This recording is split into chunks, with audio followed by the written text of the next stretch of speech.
du pied droit, ouvre les portes du paradis.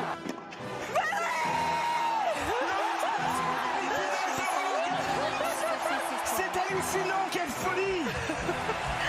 Elle en tombe à terre et nous on n'est pas loin d'en tomber à terre aussi, Mathieu. C'est dingue. Mais Johan Zarco, c'est lui qui va le faire. C'est lui. Il est sorti du dernier virage et il s'impose au Grand Prix de France 2025. Johan Zarco, merci.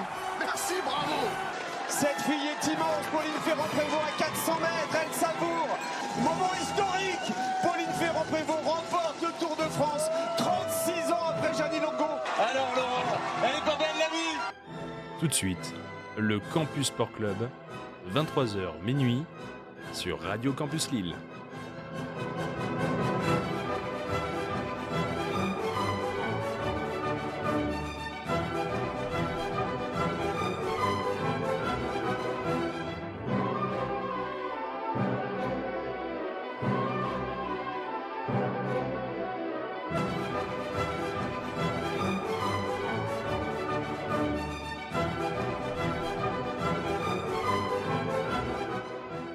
Et bonsoir à toutes et à tous, auditeurs et auditrices de Radio Campus Lille. J'espère que vous allez bien. C'est Adrien Fedeli. On se retrouve pour une nouvelle émission du Campus Sport Club en ce mardi soir, 23h.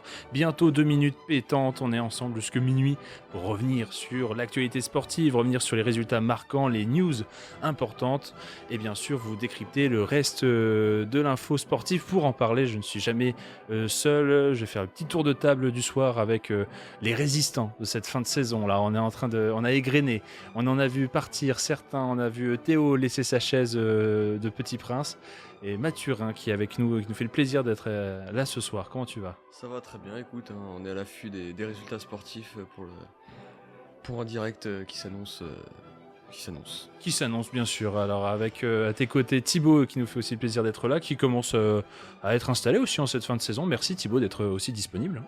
C'est moi qui te remercie, voilà, toujours un plaisir d'être ce soir à l'émission, puis comme à chaque fois on espère que l'émission va vous plaire et puis on va tout faire pour. On va tout faire pour la fin d'émission entre guillemets, mais ils seront là quand même dès le début. On va pouvoir décrypter. Il y en a un qui arbore d'ailleurs un très beau maillot des San Antonio Spurs. Malo qui nous fait le plaisir aussi d'être avec nous ce soir.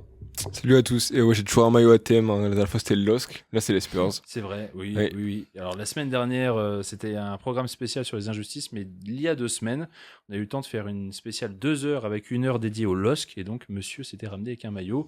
Et à côté de lui, le supporter lensois. On n'a pas encore fait, peut-être on aura le temps de faire le retour sur la saison du RC Lens. En tout cas, J'espère. Baptiste nous fait le plaisir d'être là. Comment tu vas, monsieur Coupe de France ? Ça va bien, je suis un peu dans un rêve depuis cette Coupe de France et hâte de conclure pleinement et cette émission de la plus belle des manières. C'est vrai, on n'aura pas trop le temps de revenir sur la Coupe de France qui remonte donc déjà. On n'aurait pas l'occasion d'en parler C'est encore. dommage. Oui, mais justement, c'est pour ça, il faudrait qu'on trouve le temps, à 2, à 3, à 4, C'est de vrai. reparler de cette saison du RC Lens. En tout cas, nous, on va revenir sur le chaud, le concret, le tout frais, avec le retour sur l'actualité sportive. Et tout de suite, bien sûr, pour lancer cette émission, les résultats. Vous n'avez pas regardé de sport cette semaine ? Pas d'inquiétude, c'est l'heure de retrouver tous les résultats dans le CSC. Avec un monsieur que j'ai présenté pour lancer cette émission, Mathurin, qui était à l'affût, puisque en ce moment, cette semaine, depuis 10 jours bientôt, se déroule le tournoi des internationaux de France, aussi appelé Roland Garros, que beaucoup connaissent, j'imagine. Mais avec de plus en plus de gros noms qui sont tombés déjà depuis le début du tournoi chez les hommes, chez les femmes. Alors tu vas devoir nous présenter les résultats, les derniers résultats en date, et peut-être avec des belles surprises à la clé. Et oui, on va commencer donc par la petite balle jaune. On va commencer par les Français, évidemment. Et on va commencer par Gaël Monfils. C'était son dernier tournoi de Roland Garros cette année, à 39 ans. C'est 21 ans après le premier. Il avait commencé sa carrière en 2004. Malheureusement, il n'a pas pu aller très loin cette année. Il a été éliminé dès le premier tour par son compatriote, le wildcard Hugo Gaston, qui lui est allé jusqu'au deuxième tour, éliminé ensuite par Francisco Cerundolo en 4-7. Le Français Clément Tabur a eu la malchance de tomber sur Yannick Sinner dès le premier tour. Yannick Sinner s'en est débarrassé plutôt aisément. Corentin Moutet, lui, n'a pas non plus passé l'obstacle des premiers tours, sorti en 5-7 par Vít Kopriva. Rinderknecht, lui, s'en sort, mais est éliminé au tour suivant par Matteo Berrettini. On va ensuite parler évidemment de la sensation, du phénomène Moïse Kouamé. Je pouvais pas faire une émission aujourd'hui sans parler de lui. Il est né en mars 2009, pardon. Il a 17 ans. 2019, ça serait vachement précoce ça serait quand même. un super exploit quand même. Il serait quand même vachement fort à 7 piges. Ouais, il a 17 ans et c'est son premier Roland Garros. Il le dispute en tant que wildcard. Il s'est débarrassé de Marin Cilic au premier tour, 7-6, 6-2, 6-1. Au second tour, c'était plus compliqué face à Adolfo Vallejo qui s'est plus démarqué par ses commentaires sexistes que par son tennis. Moïse Kouamé a gagné 6-3, 7-5, 3-6, 2-6, 7-6 avec un super tie-break pour le dernier set. Malheureusement, au tour suivant, le Chilien Alejandro Tabilo stoppe le rêve. Bien que Moïse Kouamé ait remporté le premier set, c'était le dernier homme français encore en lice à ce stade de la compétition cette année. Cette 125e édition a donc réservé son beau lot de surprises avec l'élimination de Sinner, numéro 1 mondial, dès le deuxième tour et la victoire de Joao Fonseca sur Djokovic en 5-7 au troisième tour. Ouais, après, alors que Djokovic avait mené 2-7-0 surtout. Avec Djokovic que ça a été renversé 3-7-2. Et en plus, Joao Fonseca, c'est le premier joueur de moins de 20 ans à battre Novak Djokovic dans l'histoire de la carrière de Novak Djokovic en Grand Chelem. C'est pas mal. Le match du troisième tour entre Juan Manuel Cerundolo et Martin Landaluce a fait l'histoire également. 5h58 d'échange. Troisième match le plus long de l'histoire. Le plus long de l'histoire depuis l'invention du super tie-break. 6-4, 6-7, 7-6, 6-7, 7-6 pour Cerundolo, qui a ensuite été éliminé en 8e par Berrettini, qui va jouer son quart de finale demain. A noter l'élimination en 8e de finale de Casper Ruud par Joao Fonseca, qui affronte Mensik ce soir pour peut-être rejoindre Alexander Zverev en demi-finale. L'Allemand espérant remporter son premier grand chelem. Mensik mène actuellement 2-7-0, 6-4, 6-3 et 6-5 dans le troisième set. Balle de match. On va suivre ça du coup au cours de cette émission, savoir si Mensik va être le prochain à rallier les demi-finales de Roland. Côté du tableau féminin, on peut noter le bel effort de la Française Elsa Jacquemot, qui a vaillamment affronté Aryna Sabalenka, la numéro mondiale, au second tour, avant de craquer, de perdre 5-7, 2-6. La sensation de l'an dernier, Louise Boisson, qui était allée, je le rappelle, en demi-finale, n'a pas passé le premier tour cette année, éliminée par Anna Kalinskaya, actuelle quart de finaliste. La Russe affrontera la Polonaise Maja Szwalinska, qui est sortie des qualifications, qui a éliminé Diane Paris en 8e, 6-3, 6-2. La Française avait réussi l'exploit de sortir Amanda Anisimova, l'Américaine était 6e mondiale. Voilà, Diane Paris avait gagné 6-3, 4-6, 7-6. Après le quart de finale du jour, on connaît la première demi-finale. L'Ukrainienne Marta Kostyuk, 15e mondiale, affrontera la Russe Mira Andreeva, 8e mondiale. Oui, tout à fait. On a eu donc aujourd'hui les premiers quarts de finale, 2 chez les femmes, 2 chez les hommes. Qualification d'Alexander Zverev 3-7-0 contre le petit phénomène Raphaël Rodar. Je sais pas, j'en profite d'ailleurs, je m'adresse à vous quatre ici présents pour celles et ceux qui ont plus ou moins suivi Roland Garros. Quel est pour vous pour l'instant le premier temps fort, pour la première chose qui vous a marqué? Moi, c'est le Djokovic qui se fait éliminer par Fonseca. Parce que quand même, on le découvre, ce jeune Brésilien là, qui est peut-être en train de se faire éliminer. Mais c'est vrai que c'était quand même le gros temps fort, mis à part les blessures de Yann Sinner, des grands favoris. Vraiment, Djokovic qui se fait sortir comme ça, alors que tout le monde disait qu'il allait enfin prendre son 25e grand chelem. Ça m'a vraiment marqué. Et c'est vraiment le tournant d'une génération, je pense. D'autant, comme je l'ai déjà dit, je le répète, Djokovic qui mène 2-0 en grand chelem, qui se fait renverser 3-2, ça n'a pas dû arriver bien souvent. Baptiste, t'as un peu suivi ou pas? Même si t'avais lance dans la tête, on comprend. Non. J'ai bien suivi même au début. Mais moi, je vais un peu jouer Cocorico et je vais mettre Chauvin, vas-y. Chauvin, voilà. Et je vais mettre Moïse Kouamé parce que c'est quand même les performances qu'il nous a sorties au premier second tour. Malheureusement au troisième tour il est sorti malgré un bon début de match contre Tabilo. Donc je retiendrai Moïse Kouamé qui a tout pour devenir un grand joueur par la suite et pourquoi pas classer au plus haut et remporter des tournois. C'était la petite attraction de cette édition pour l'instant. Oui. Je pense que même pour même nous, dans les surtout, médias, que ça soit supporters, médias. 17 ans aussi précoce, gagner ses matchs, aller au 5e set, c'était déjà fantastique. C'est pour ça que je pense qu'il y a eu beaucoup et surtout en l'absence du forfait juste avant le début du tournoi d'Arthur Fils. Côté français masculin, on était très déçus et finalement Moïse en tout cas était la petite éclaircie. On finira avec ton petit et court avis, Thibaut. Moi je pense que c'est Sinner, ça faisait quand même c'est quand même surprenant de se faire sortir comme ça. Après, c'est vrai qu'il a eu quelques petits soucis médicaux, peut-être, une fringale ou on ne sait pas, mais c'est assez surprenant de le voir sortir vraiment de cette manière de pas avoir su gérer son avance. Donc je pense que c'est un peu c'est pas non plus le tournant de la saison, mais c'est vrai que Alcaraz forfait, tout le monde voyait Sinner. Au final, il sort au second tour. Et après, oui, ils sont Djokovic qui se fait sortir par Fonseca à la surprise générale avec 3 aces quand même pour conclure le match. C'était beau. Avec style, avec talent. Allez, on ferme la page tennis. On y reviendra peut-être un peu plus tard si on a des infos à vous donner lors du match Mensik-Fonseca qui est toujours en cours pour l'une des prochaines places à gagner pour les demi-finales, sachant que Mensik-Fonseca, pour l'instant, dans le 3e set, ça part au tie-break. Oui. On va pouvoir revenir quand même sur l'autre info extrêmement importante du week-end. On se dirige vers le Ballon Rond et Budapest où il y a eu un nouveau sacre français, Mathurin. Et oui, le Paris Saint-Germain avait fait l'exploit d'aller pour la 2e fois consécutive en finale de Ligue des Champions et est devenu, après un match compliqué, un match rude qui s'est conclu sur les pénaltys, Paris Saint-Germain est parvenu à être le 2e club au XXIe siècle à réaliser un back-to-back après le Real Madrid qui a fait un back-to-back entre 2016 et 2018. Voilà, le PSG a affronté Arsenal à la Puskás Arena. Les Londoniens avaient ouvert le score dès la 6e minute par l'intermédiaire de Kai Havertz après une action peut-être un peu litigieuse, un peu controversée en tout cas. Et ils se sont ensuite repliés. Le repli stratégique fut extrêmement efficace pour les Londoniens qui ont contraint les Parisiens à faire les tours autour de la surface de réparation.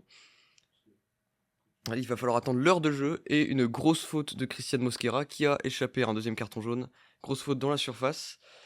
Dembélé s'élance pour tirer le penalty et remettre les deux équipes sur un pied d'égalité.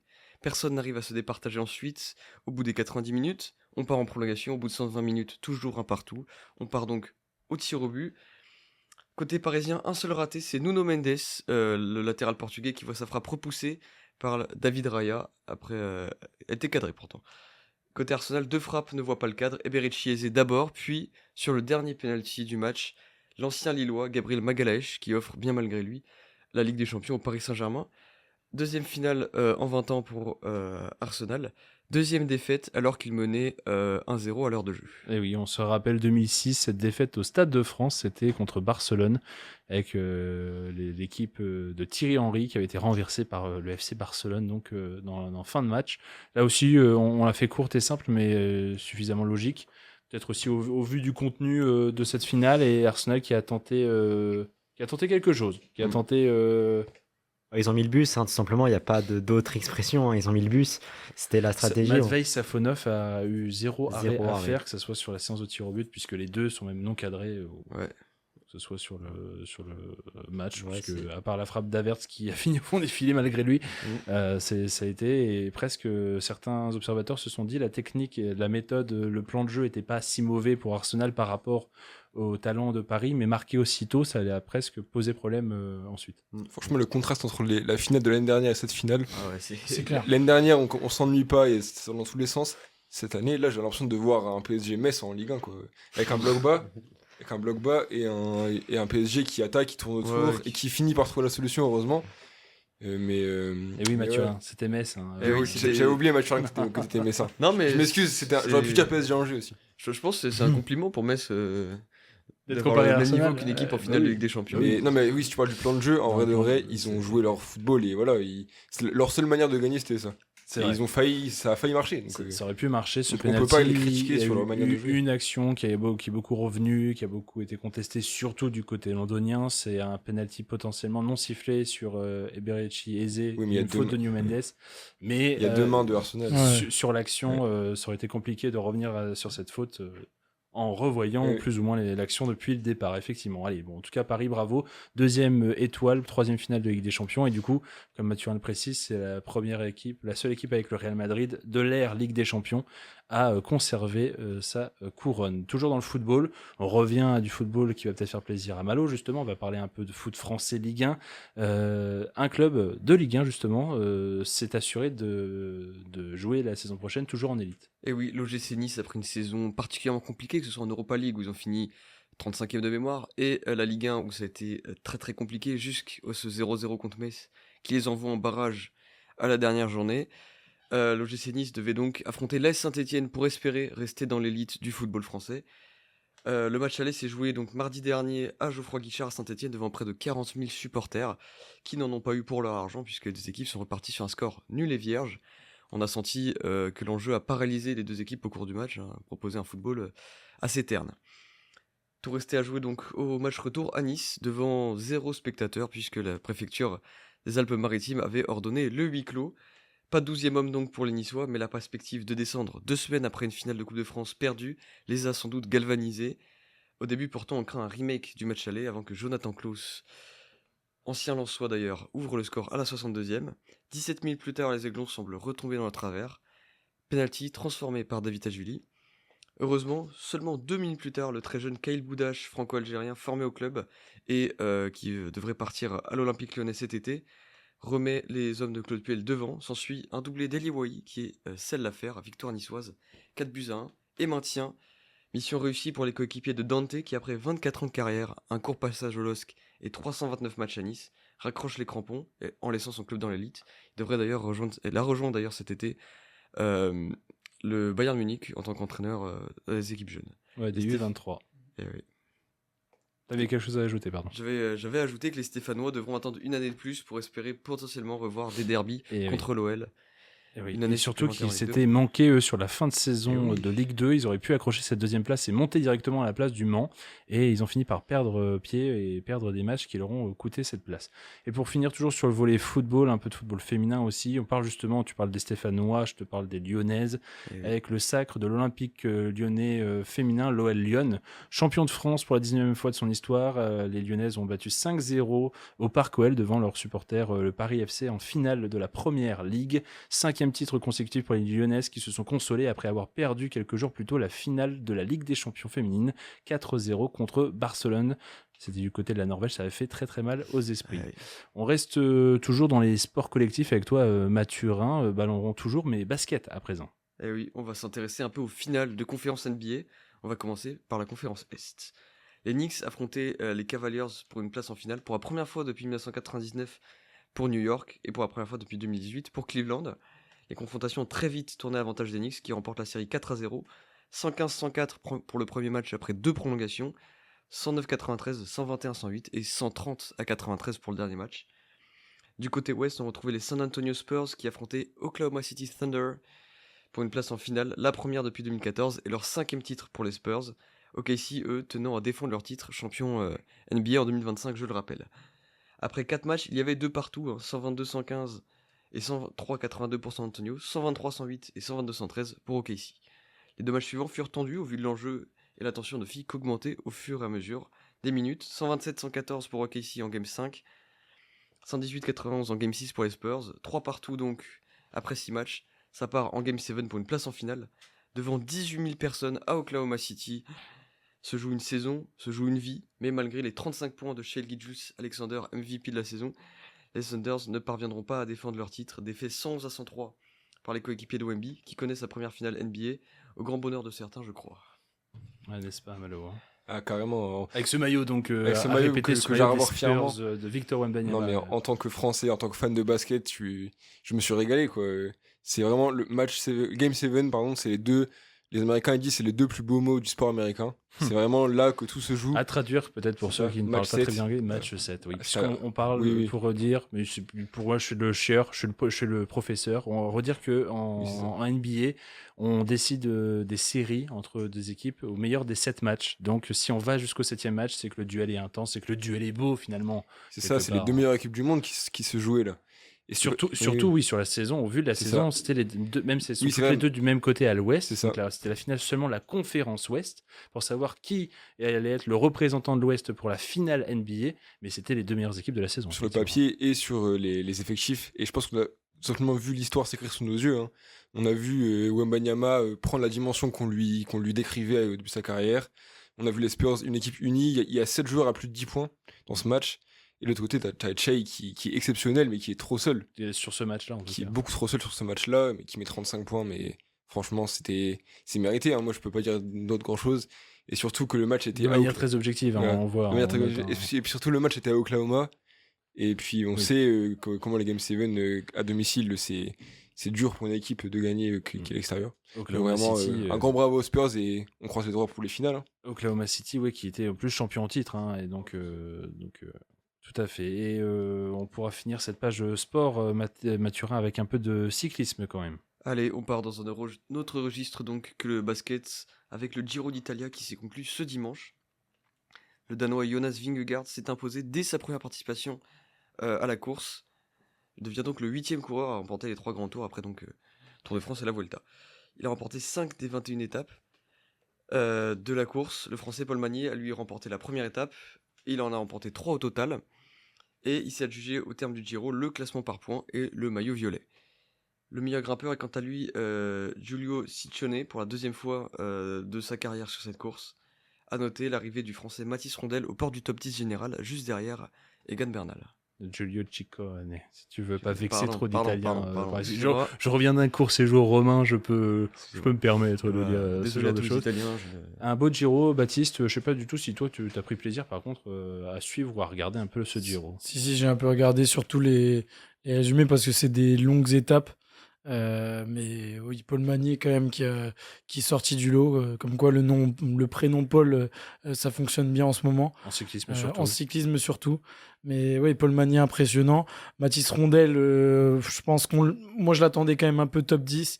Bon après voilà, il mérite son rang. Il est aux portes du top 10. Il est aux portes du top 10, voilà, il est avec une équipe quand même qui est légèrement inférieure aux autres en termes de budget. Donc c'est un bon bilan, un bilan positif pour les Français. Et voilà, Jonas Vingegaard qui s'adjuge ce qui lui manquait dans les grands tours. Il avait une Vuelta, il avait des Tours de France. Maintenant, il lui manquait le Giro. Il a réussi à le remporter. Le 8e de l'histoire, avec des noms qui comme Christopher Froome, Eddy Merckx, Jacques Anquetil ou Bernard Hinault. C'est pas n'importe quoi. Mais on sait qu'il sera le 9e. On l'attend. Oui. On l'attend sur la Vuelta. Voilà. On attend juste Tadej Pogačar, effectivement, pour ne pas dire son nom. Et Mathurin, il a peut-être une flash info pour finir ses résultats. Et après, on va marquer une petite pause musicale sur l'avancement du match entre Mensik et Fonseca. Et oui, on avait commencé par Roland Garros. On va finir cette partie résultat par Roland Garros. Jakub Mensik s'est imposé 3-7-0. C'est parti au tie-break. 7-6 dans le 3e set.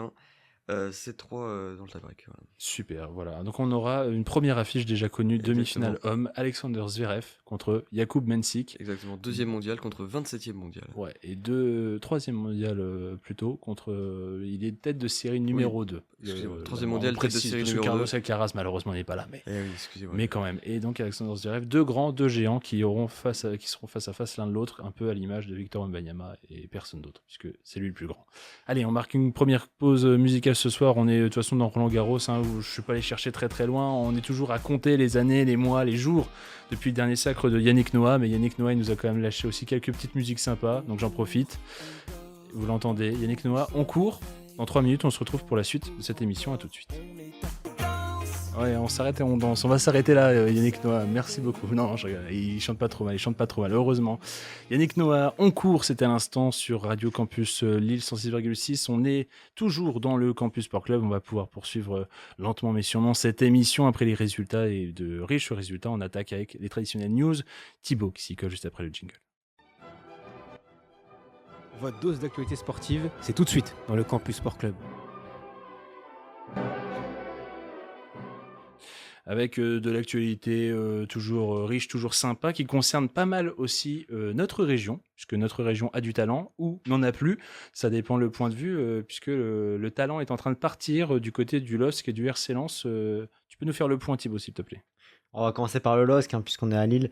On a un nouvel entraîneur avec l'arrivée de Davide Ancelotti, fils de l'illustre Carlo Ancelotti, sélectionneur du Brésil. Le coach de 36 ans n'a qu'une seule expérience en tant qu'entraîneur principal avec Botafogo.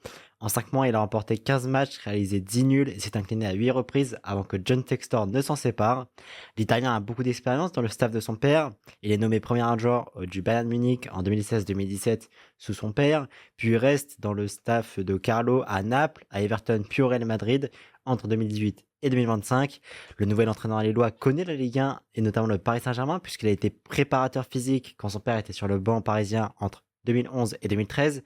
Davide Ancelotti arrive à Lille avec la volonté de se faire un nom et de se distinguer de son père. Et on rappelle qu'Olivier Létang avait côtoyé Carlo Ancelotti au Paris Saint-Germain. C'est arrivé bien sûr lié au départ de Bruno Genesio qui n'a pas prolongé son contrat. Le technicien français en poste depuis juillet 2024 n'a pas trouvé d'accord avec la direction nordiste pour prolonger son contrat qui prend fin cet été. Celui qui est surnommé Pep Genesio n'a pas ramené de trophée à Luchin, mais les souvenirs sont indélébiles avec une victoire contre le Real Madrid en Ligue des Champions l'année dernière.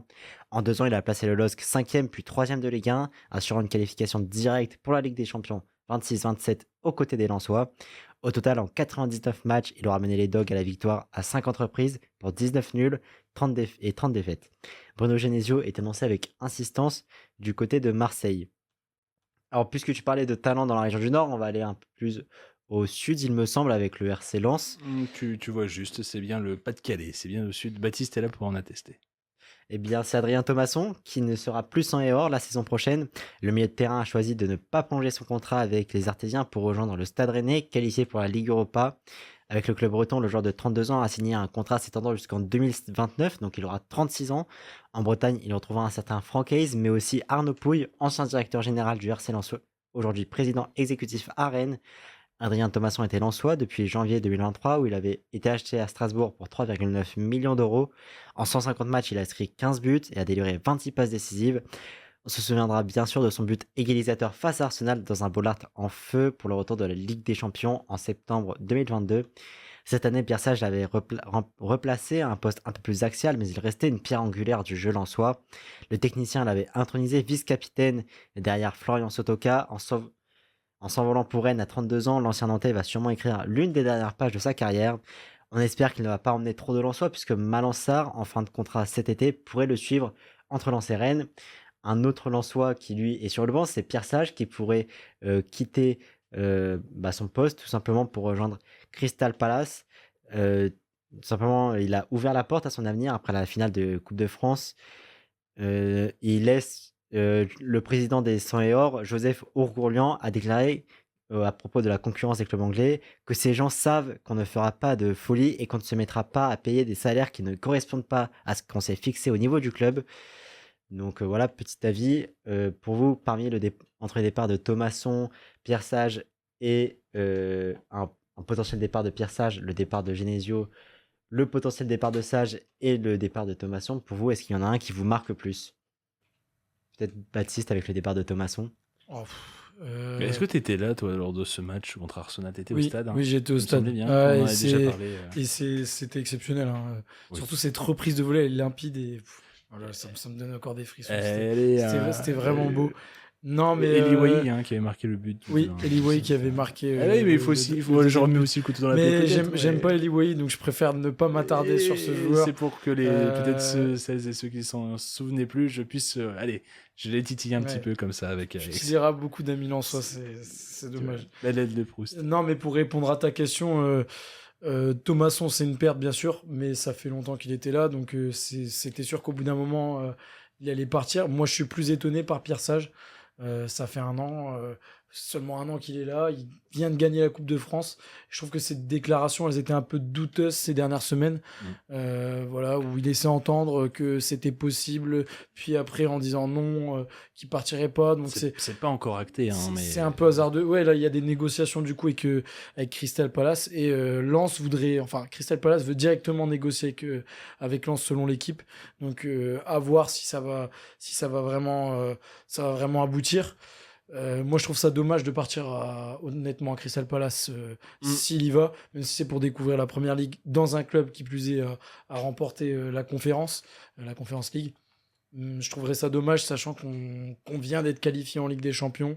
Voilà, c'est un peu triste, mais je pense que le club arrivera facilement à se reconstruire. Je suis moyennement d'accord du cas Adrien Thomasson, parce que je trouve quand même que c'est un joueur extrêmement important au club. Alors lui qu'il ait envie de partir, d'accord, mais trouver ça normal alors que finalement ça fait que 2 ans et demi, 3 ans, pardon 3 ans, plutôt 3 ans et demi, alors que par exemple à Lille, alors c'est pour prendre le cas du voisin, mais un Benjamin André, il arrive à exister depuis 7 ans, 8 ans, il a prolongé. Je me dis que Adrien Thomasson, c'était pas induit qu'au bout de 3 ans et 150 matchs, il devait partir, même si là pour le coup c'est sa décision, mais c'est plus dans je suis pas en désaccord avec le choix du joueur, je nuance par rapport à ton Ouais, propos. Je trouve que ouais. c'était pas si évident que, bon, oui, d'accord, il a fait son temps, il part. Non, pour moi, il aurait pu largement être le visage de ce RC Lens post-Franck Hez, qui arrive quand même à être au top niveau et encore à se qualifier en Ligue des Champions, je trouve. Ouais, bien- Et j'ai beaucoup bien d'affect sûr. pour le profil. Je suis d'accord avec toi, mais derrière, il y a quand même des joueurs qui sont des espoirs, qui peuvent essayer de remplacer Adrien Ah, mais Thomasson bien par la sûr. suite. Je pense à- Et il serait resté et ils auraient dû batailler 2 fois plus parce Bien que sûr. le gars est trop mais fort. mais je pense par exemple à Bulatovic, qui pour moi, comme Pierre Sage l'a dit, ça sera une pierre angulaire du projet l'année prochaine et dans les années à venir. On l'attend vraiment comme un grand espoir, avec des qualités qui sont proches de Thomasson. Donc c'est pour ça que je nuance ce départ. C'est un départ symbolique, mais ça ne réduira pas, je pense, la qualité de l'effectif non plus. Parce que ça a été préparé en amont, donc voilà. Après, là, on attaquera une saison avec la Ligue des Champions. C'est des gamins Oui. qui ont pas du tout d'expérience en C'est Coupe bien d'Europe ça, aussi, voilà, donc ça risque ça de... faudra faut faudra s'y voir. préparer. Je l'espère pas que ça va perdre en qualité, mais à voir aussi, bien sûr, ils vont remplacer numériquement ce genre de poste cet été, Bien et sûr. on va voir si c'est un titulaire en force ou un néo-espoir, un nouvel espoir qui va être dans à tourner autour de tout ça. Et puis Mamadou Sangaré, on n'est pas à l'abri non plus qu'il parte cet été. D'ailleurs, Adrien Thomasson, on aurait pu dire mince, ils en touchent pas un chèque, mais je pense qu'ils n'auraient pas touché un gros. Ah non, un je très pense gros pas qu'ils chèque auraient. dans tous les cas. Voilà. Et Donc, puis de toute c'est manière, pas une énorme perte non plus. Le fait qu'ils partent libres, c'est pas. Et puis de toute manière, il y a un gros salaire aussi qui suit à Rennes. Aucun presque, club ne presque pouvait chiant, s'aligner. presque chiant finalement qu'il reste en France et qu'il soit dans un club concurrent par contre. Bien sûr. Ça va être dommage, mais C'est dommage. voilà. Il va encore vous faire la c'est- misère, c'est- mais C'est l'aléa des clubs, et après, à voir ce que ça va donner sous Francaise. Comme dit Jonathan Grady, comme si je pourrais sortir cette citation, l'herbe n'est pas plus verte qu'ailleurs, donc à voir dans les prochaines saisons s'il réussira à Rennes. Je lui souhaite tout le bonheur, mais pas le bonheur pour Rennes, qui devient manifestement le Racing Club de Rennes. Donc voilà. c'est vrai. Avec Francaise, Donc hein, voilà, donc, c'est sur ces derniers mots que je vais quitter c'est la bien. page de Lens. Et petite question à ton voisin, assez rapidement, le départ de Bruno Genesio, le choix d'David Ancelotti, est-ce que tu trouves ça cohérent? Est-ce que ça te rassure ou ça t'inquiète? Alors Genesio, forcément, on n'est pas surpris parce que ça faisait depuis des semaines qu'on sait qu'il allait partir. Moi, je trouve qu'il a fait son taf à Lille, qu'il a. Bah pareil, je dirais pas qu'on sait qu'il allait partir, qu'il était sur Oui. une tendance à peut-être Mais partir. il a mais pas dit qu'il restait. c'était pas- C'est à l'inverse, en fait. Il a pas dit qu'il restait. Donc Oui, mais ça veut on a pas supposé. dire qu'il partait non plus. Voilà. Forcément. Mais donc pour revenir sur ces 2 saisons, il a fait 2 belles saisons. Moi, je pense que voilà, il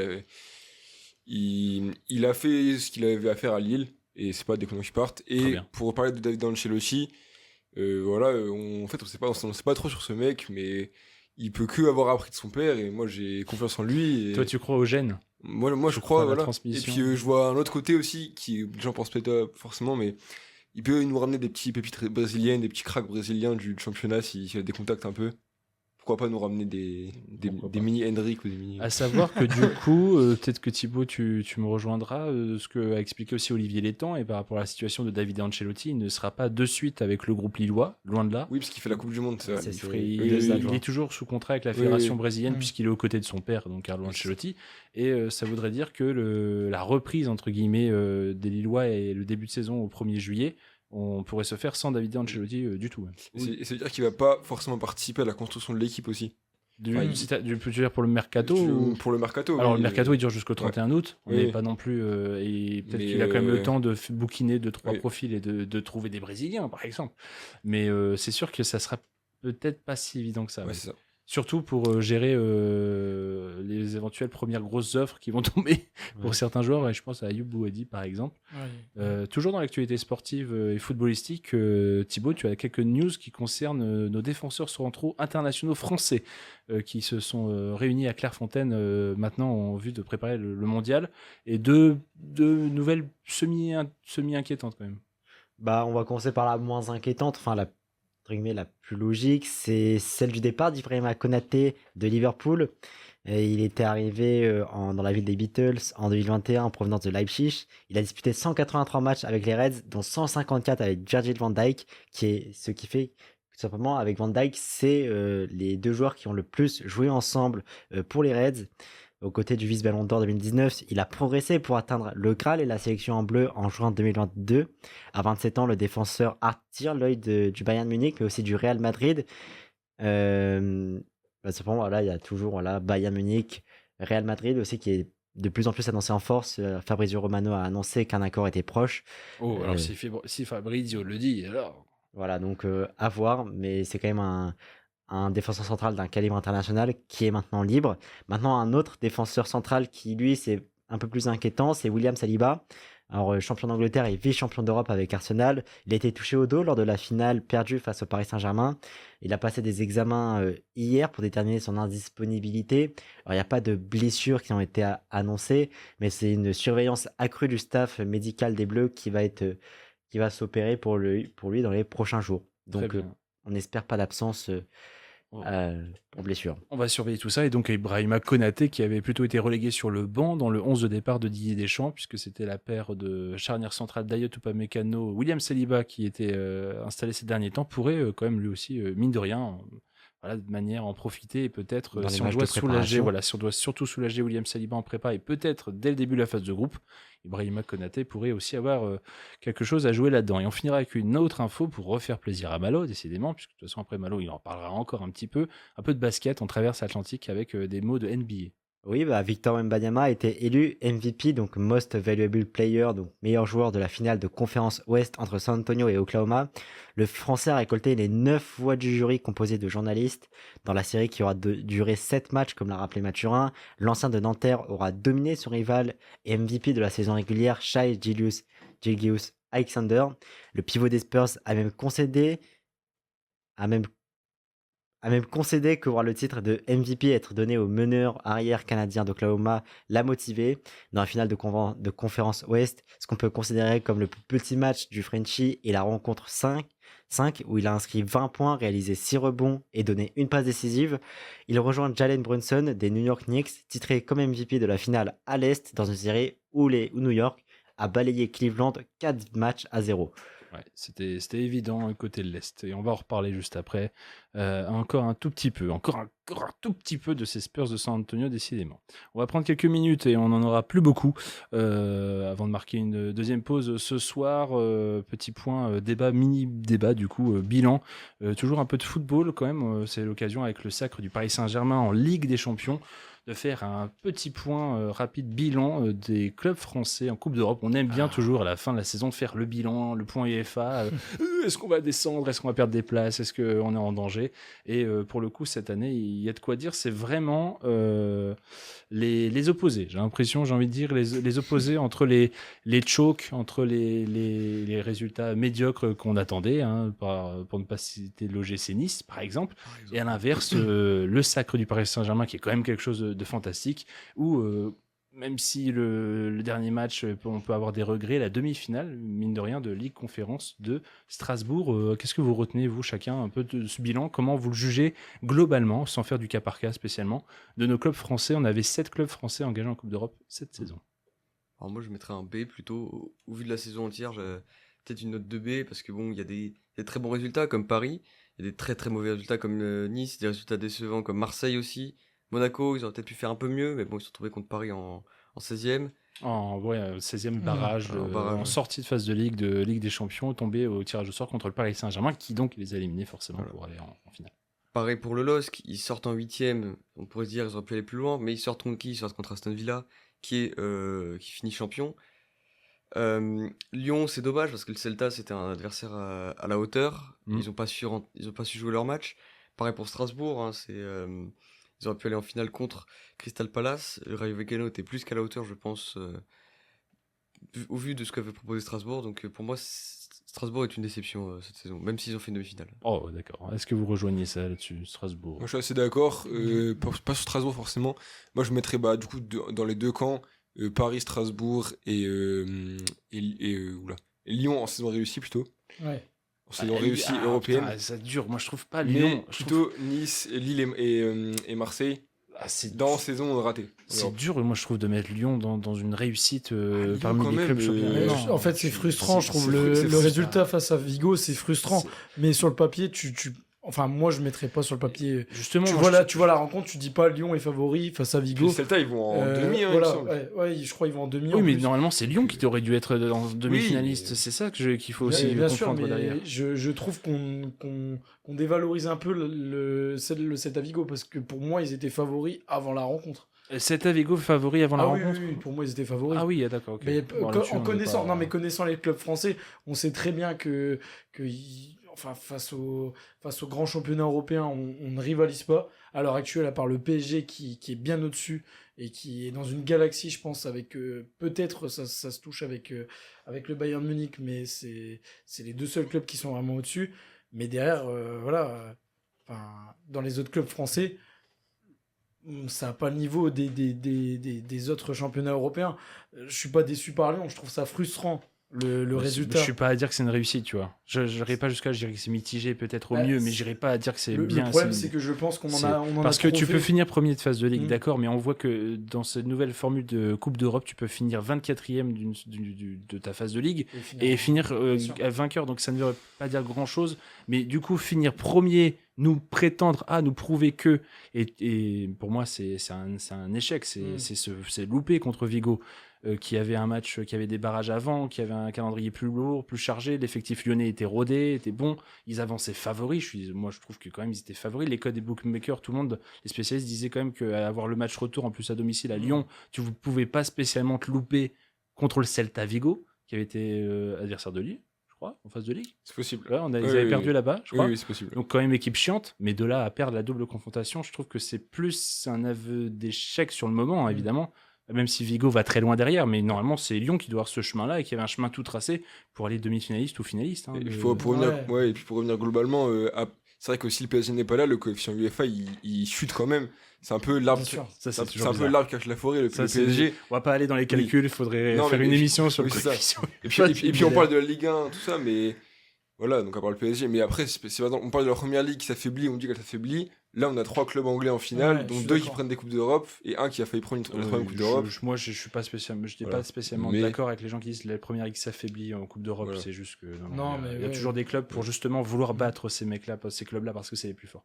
Et puis, il y a au milieu de tout ça, quand même, un petit mot là-dessus, puisque après on ne pourra plus, l'énigme olympique de Marseille. Puisque ouais, on en parle. Je veux qu'on mette des claques aussi, hein, mais on n'en parle pas assez, je trouve là. Non, mais Marseille pour le coup, c'est un flop. Hein. C'est décevant, ouais. C'est puis juste la fin en plus, c'est tragico-dramatique. Enfin, c'est génial pour ramener les gens aussi en fin janvier pour se rappeler. Marseille finit 25e de la phase de Ligue de la Ligue des Champions, comme je viens de le dire. Il faut faire top 24 pour se qualifier, et même 24e, tu peux aller jusqu'en finale et gagner la coupe. Hein, t'es dedans.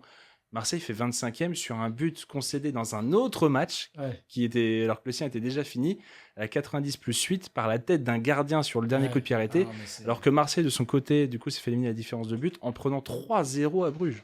C'était fantastique. Et je crois que Bruges, Bruges, ils ont pas marqué bravo pour la qualification sur les écrans géants. Il me semble qu'il y a eu un truc comme ça. Ils ont bravo pour la qualification sur les écrans géants. Et juste après, il y a un but de haute pelouse et ils sont pas qualifiés. Benfica. C'était magique. Franchement, le gag. En fait, quand tu vois le recrutement en début d'année et quand tu vois l'entraîneur qui est aligné, tu dis c'est impossible ce scénario-là. Tout le monde disait Marseille, c'est impossible qu'ils finissent pas au-delà des 24 premiers. Malheureusement, c'est Marseille. Malheureusement, je suis désolé Adrien, mais c'est une réalité à l'heure actuelle. C'est un club qui aime s'ajouter des problèmes et des drames. Et qui se met peut-être trop de pression sur lui-même. C'est même pas le club, c'est même le club plus les gens autour. Oui, bien sûr. Tout. Marseille, c'est la pression. Marseille, c'est la pression. Mais c'est ce qui fait le jour où tous les voyants s'alignent et sont au vert, alors là, ça devient l'année fantastique. Hein, évidemment. Mais c'est terrible. Et donc là, ce bilan, pour moi, il est moyen vers le bas quand même. Parce que Paris, c'est vraiment la grande lumière qui vient faire rayonner les 4 autres clubs qui ont choke, qui ont fait n'importe quoi. Nice, faut pas dire. Nice, on les compte pas. Nice, on s'est habitué. Non, mais je veux dire, c'est pas justement à l'inverse. Faut pas dire que parce qu'on s'est habitué à la saison d'avant et qu'on sait qu'ils sont pas très bons en Coupe d'Europe, qu'on peut leur dire allez-y, continuez à perdre 7 matchs sur 8. Non, c'est l'inverse. Faudrait demander à ces clubs français mettez-y un peu du cœur, représentez-nous un peu mieux. Donc pour moi, c'est tout aussi un échec que les saisons d'avant à cause de ça. C'est justement, c'est pas mieux, c'est pas beaucoup mieux. C'est fou. Tu pouvais difficilement faire pire, mais quand même, tu pouvais essayer de faire mieux au moins. Tu vois, tu arrives pas. J'ai hâte de voir du coup la saison prochaine avec quand même des équipes qui ont proposé du jeu quand même, j'ai trouvé cette saison en Ligue 1. Mais je parle de Lens, mais il y a aussi j'ai hâte de voir justement les effectifs de Lens et Lille pour voir à quel point la concurrence en Ligue des Champions à voir. Bien sûr. Mais Brest avait réussi avant à faire les barrages. Mais Monaco, c'est dommage, moi je trouve, parce qu'ils ont quand même bien donné contre Paris. Ils n'ont pas été. C'est presque le seul truc regrettable. Et du coup, Monaco a quand même fait une belle campagne. C'est pour ça que je trouve qu'on peut ça peut être moyen bien, tu vois, parce que ça. Oui, mais ça tient pas par qu'à exemple, Monaco. C'est bougé. On peut pas dire qu'ils ont voulu rater leur qualification. Malheureusement, ils tombent contre le champion d'Europe. Tu peux pas faire autrement. Et Brest, l'année dernière, qui tombe aussi contre Paris. On a aussi pas de chance, je trouve, sur les tirages à chaque fois. Ouais, si dommage, hein. Monaco tombe dans la partie de tableau de Arsenal, je pense qu'ils vont quand même loin. Parce qu'Arsenal, il y a le Bayer Leverkusen, le Sporting, il y a des clubs, voilà. Je pense que Monaco peut. Non, à loin, vas-y, loin, je nuance un peu. Oui, 8ème quart. 8ème quart. Ils peuvent passer les barrages et après, quart. voilà. Ouais, ça se comprend. Bon, allez, très bien. Trêve de bavardage. Deuxième petite pause musicale et après, on revient très très vite pour finir cette émission. On est toujours dans l'histoire Roland-Garros.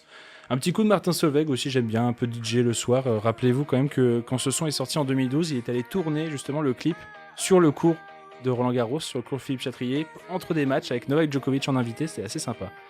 Tout de suite. Hello, bonsoir, c'était Martin Solveig à l'instant. Hello, donc ce son qui rappelle aussi un peu pour celles et ceux qui ont la référence, le petit clip tourné à Roland-Garros, puisque c'est Roland-Garros cette semaine et ça se poursuit jusque dimanche. On est de retour en direct dans le Campus Sport Club et on est de retour pour parler basket. Malo, et il n'en peut plus là, il transpire, il a le maillot des Spurs, le maillot Victor Wembanyama. Il avait envie de nous parler d'un joueur des San Antonio Spurs, mais ce ne sera pas autour du français, Malo.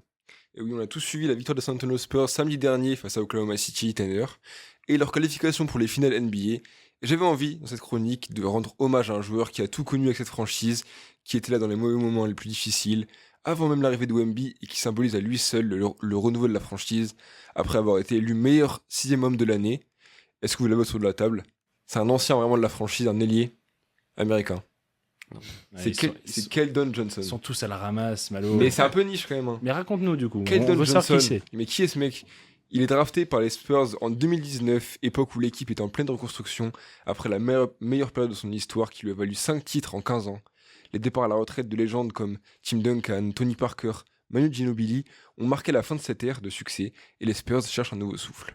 Après quelques saisons d'adaptation aux côtés de DeMar DeRozan par exemple, ou LaMarcus Aldridge, le jeune américain s'impose comme le leader de la nouvelle génération des Spurs et réalise la meilleure saison de sa carrière en 2022-2023 où il score 22 points par match en moyenne. Mais en parallèle, l'équipe est au plus mal et termine dernière de la conférence Ouest avec l'un des pires bilans de son histoire, 22 victoires pour seulement 22 victoires pour 60 défaites. À ce moment-là, Keldon Johnson est le franchise player des Spurs. Ça veut dire que l'équipe est construite autour de lui et qu'il est vraiment le meilleur joueur, l'option numéro 1. Mais en 2023, à l'été, un événement va venir bouleverser le destin de la franchise. Victor Wembanyama est drafté en première position et devient le nouveau visage de l'équipe et de l'NBA dans le futur. Du coup, Keldon Johnson, c'est fini. Keldon Johnson passe un peu au second plan. Ah. C'est vrai, mais il est plus discret, il joue moins. Même si les Spurs progressent à vue d'œil, et on a des joueurs qui arrivent dans l'équipe comme des joueurs talentueux comme Stephen Castle qui est drafté l'année suivante, Dylan Harper encore l'année suivante, et des stars comme De'Aaron Fox ou Chris Paul qui arrivent dans la franchise texane. Mais Keldon, du coup, comme je l'avais dit, est plus discret, il joue moins, il est même plus titulaire. En réalité, il a accepté ce statut bien avant le renouveau des Spurs. Car en 2024, et après une saison en tant que lieutenant de Wemby, les dirigeants de la franchise lui proposent deux choix. Partir et retrouver un rôle majeur dans une autre franchise, et ainsi garder un salaire quand même conséquent et rester une star, on va dire, ou bien rester et se mettre un peu en retrait derrière les nouvelles pépites des Spurs qui commencent à émerger. Du coup, il s'en va. À ce moment-là, il reste. Attention, il reste, parce que Keldon, il croit au projet. Et les Spurs, attention, c'est son équipe de cœur. Il accepte de réduire son temps de jeu et de réduire même un peu son salaire, car il croit au projet. Et ça tombe bien, car à l'aube de la saison 2025-2026, les Spurs possèdent enfin un effectif capable de jouer les premiers plans en conférence Ouest.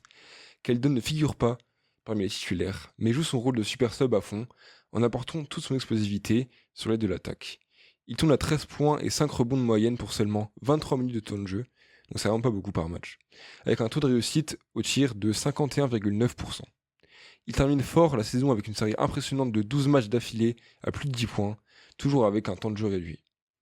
À l'issue de la saison, son coach Mitch Johnson déclare en conférence de presse, au nom de toute l'équipe, que Keldon est le cœur et l'âme du succès des Spurs et qu'il ne voit pas de meilleur candidat au trophée de meilleur 6e homme de l'année, qui récompense donc le joueur avec le plus d'impact en sortie de banc. Comme une récompense pour sa loyauté et sa saison exceptionnelle, il remporte ce trophée et enchaîne en play-off où, après un premier tour maîtrisé face aux Portland Trail Blazers, il est extrêmement précieux en demi-finale de conférence Ouest face à Minnesota en inscrivant 21 points dans la victoire des Spurs au match 5. qui leur permet de mener 3-2 dans la série. Ça, c'est pas mal dans tout ça. Et est-ce qu'il a réussi à rééditer ce genre d'exploit contre Oklahoma, justement? Et oui, on va en parler, parce qu'il y a 3 jours, il fait partie, comme je l'avais dit un peu en début d'émission, des 7 Spurs à plus de 10 points dans le Game 7 face à OKC, et se montre vraiment ultra décisif, ultra clutch, avec 8 points dans le 4e quart-temps, dont 2-3 points magnifiques qui ont fait lever le banc des Spurs. Il s'impose comme l'un des grands artisans du retour de la franchise en finale NBA, 12 ans après leur dernier sacre, et même 12 ans après leur dernière apparition en finale. En témoigne l'image de Wembanyama qui le prend dans ses bras directement après le coup de sifflet final. L'homme est très apprécié par ses coéquipiers et par les fans qui n'ont pas oublié qu'il est le plus ancien joueur de l'effectif. Bien au-delà des stats, Keldon incarne véritablement le renouveau des Spurs et se positionne en homme d'expérience dans la 2e plus jeune équipe de l'histoire en finale NBA. On rappelle quand même que tous ces mecs ont quasiment tous moins de 25 ans, c'est quand même fou. Si Wemby est le visage de la franchise, Keldon en est l'âme, une sorte de rappel humain que les Spurs reviennent de très loin et sont passés de dernier de conférence Ouest en 2022 à finaliste NBA en 2026. Keldon Johnson, ce n'est pas seulement cet ailier explosif qui dynamise le jeu, c'est aussi une incarnation du mode de vie texan. Lui qui possède un ranch et se promène la plupart du temps en tenue de cow-boy, il dit du mode de vie à San Antonio, qui si on accepte cette culture, on en tire beaucoup de choses, c'est ce que je ressens et que je partage avec tout le monde. Même si le concept de capitaine d'équipe n'existe pas en NBA, il n'y a pas de capitaine, en cas de titre des Spurs, il est pour moi celui qui devrait soulever le trophée en premier, comme symbole pour la franchise que les périodes sombres ne sont que passagères et que la lumière revient toujours. On souhaite évidemment le meilleur à Keldon Johnson et ses coéquipiers dans leur finale face aux Knicks, qui commencera dans la nuit de mercredi à jeudi.